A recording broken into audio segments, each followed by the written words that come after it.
estamos aqui de volta, aqui, Dead Edson, na exposição. Hoje o assunto aqui é cangaceiro e também faroeste caboclo.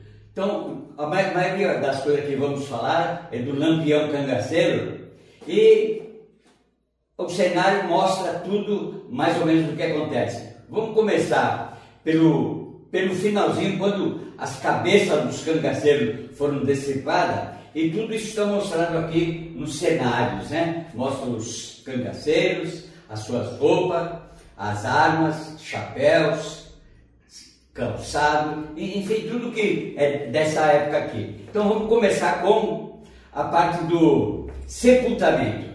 Na década de 60, os parentes dos cangaceiros conseguiram pedir aos governos que gostariam de sepultar os mortos, porque eles tinham sido o seguinte: muitos dos cangaceiros tinham sido decepados, cortaram a cabeça deles, morto ou em vida ainda. Olha só que crueldade que era nessa época, né? Até da mulher, a Maria Bonita estava viva, mandaram cortar a cabeça dela e ficam cabeça de um lado e corpo do outro.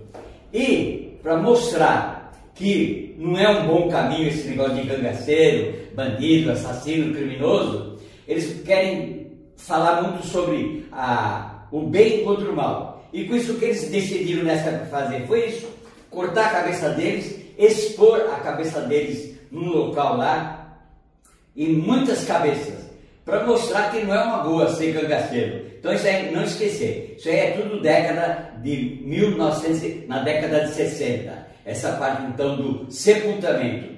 Antes então as cabeças e os corpos ficaram expostos em faculdades, museus. Na verdade isso aí é longo, por volta de 30, 40 anos, né? Então estamos aqui, vamos aqui então agora para a morte do Lampião. Quando que aconteceu a morte dele, que na verdade ele foi o principal cangaceiro? 1938. Então vamos guardar essa data, porque depois de 30 anos é que foi o sepultamento, né? Então tá aqui, ó, Lampião, e foi em Sergipe. Foi lá no estado do Sergipe que os policiais conseguiram pegar eles e com metralhadora já, arma já mais moderna, né? Com metralhadora liquidar quase todos os que ficaram vivos, eles liquidaram, né? Então,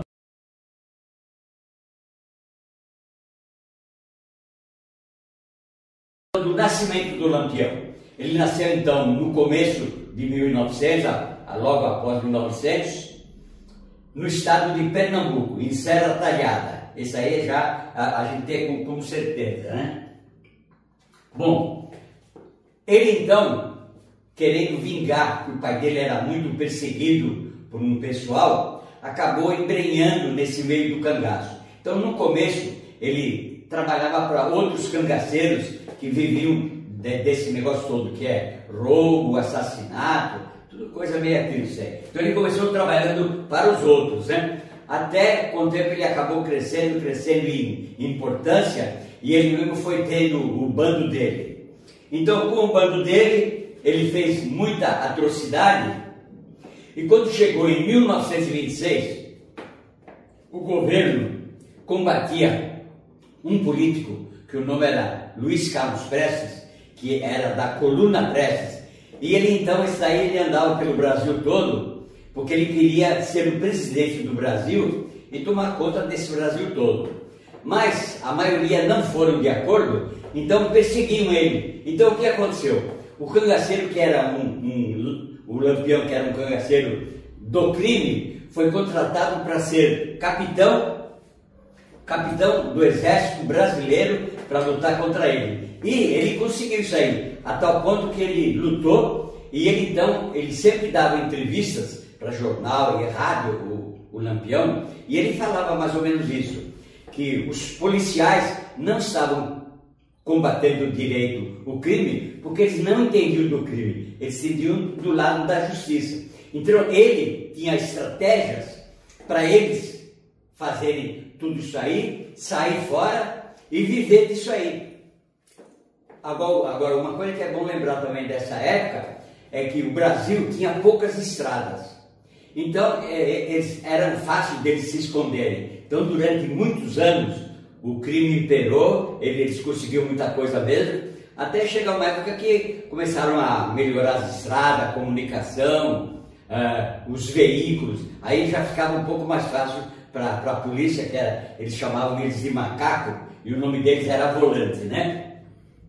Ok, tá bom, tá. Bom, numa das entrevistas que ele deu, perguntavam para ele o que ele fazia, pro Lampião. E ele falou que o que ele fazia era um negócio, o que ele tinha um negócio. E que se um dia ele parasse de ser cangaceiro, ele ia ser negociante, um cara que comprava e vendia, né? Então, isso aí é mais ou menos, né? Tá. Bom, o bando dele tinha mais ou menos, ele sempre falava que entre 20 e 50 cangaceiros. Então ele tinha que sustentar esse pessoal, alimentação, roupa, calçado e arma, munição e a vida deles em geral. Mas em geral eles viviam sempre sobressaltados, de tal forma que se a gente olhar a roupa deles, a gente olha assim, vai ver que eles andam sempre armados, eles andam com um monte de sacola, um monte de coisa, que eles carregavam tudo para todo lado, tudo que eles podiam precisar, água, alimento, munição, eles carregavam. Então eles andavam com bastante coisa, né? Bom, das entrevistas já falamos, e que, sim, os estados que ele andava, aqui então, Paraíba, Alagoas, Sergipe, Maceió, esse era então mais ou menos nordeste do Brasil, o lugar onde ele andou tudo, né?